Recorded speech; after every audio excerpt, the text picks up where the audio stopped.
তবে এক্ষেত্রে বাগধারা বা প্রবাদ প্রবচন এত মনে রাখা কঠিন, আবার বাংলা বানান বানান থেকেও কিন্তু প্রশ্ন আসে।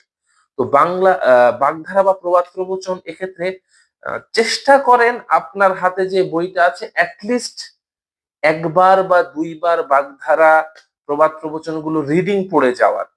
আমি এটা সাজেস্ট করবো, রিডিং পড়ে যান, যদি জিনিসটা মনে পড়ে। আর যদি কমন প্রশ্ন থেকে আসে যেগুলো অতীতে এসেছে তাহলে তো ভাই আপনার লাক। কিন্তু তারপরেও প্রশ্নগুলো ছাড়াও আপনি বাগধারা বাগবিধি এগুলো একবার করে হলেও দুইবার করে হলেও রিডিং পড়ে যান, তাহলে এই জিনিসটা আপনি অনেক কিছু দখলে আনতে পারবেন, অনেক ভালোভাবে আপনার প্রস্তুতিটা হবে। সেহেতু আবার কিছু কিছু টপিক দেখবেন, কিছু কিছু বাংলা ব্যাকরণের টপিক দেখবেন যেখান থেকে কখনোই প্রশ্ন আসে না, কিন্তু সিলেবাসে আছে। ভাই পড়ার দরকার নেই, মাফ করে দেন।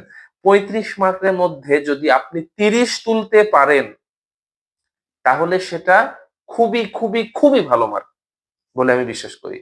তো আপনি যদি 30 মার্ক এনশিওর করতে পারেন তাহলে আপনারা টেনশন করার দরকার নেই, এবং এজন্য আপনাকে দুনিয়ার সব বাংলা সাহিত্য বাংলা ব্যাকরণের ভান্ডার জানার দরকার নাই। আপনি সালের, এক নাম্বার কথা, সালের লেখকগুলো, যেই লেখকগুলোর প্রশ্ন, যে লেখকগুলোর রাইটিংস নিয়ে সালে প্রশ্ন এসেছে, শুধু সেই লেখকগুলো নিয়ে পড়বেন। 2 নাম্বার কথা, ব্যাকরণের ক্ষেত্রেও সেম, আপনার যেই ব্যাকরণের টপিকের উপরে সালে প্রশ্ন এসেছে শুধু সেই টপিকগুলো মার্ক করে পড়বেন। এবং বাগধারা বা প্রবাদ প্রবচন এক্ষেত্রে আপনি সবগুলো একবার করে হলেও দুইবার করে হলেও আপনি রিডিং পড়ে যাবেন, যেহেতু আপনার হাতে 3 মাস সময় আছে। তো 3 মাস সময় শুধু তো বাংলা পড়লে হবে না, আরো অনেক কিছু পড়তে হবে। তো বাংলার ক্ষেত্রে এইভাবে আপনি নিজের সিলেবাসটাকে শর্ট সাজিয়ে নিয়ে আপনি প্রস্তুতি নেন।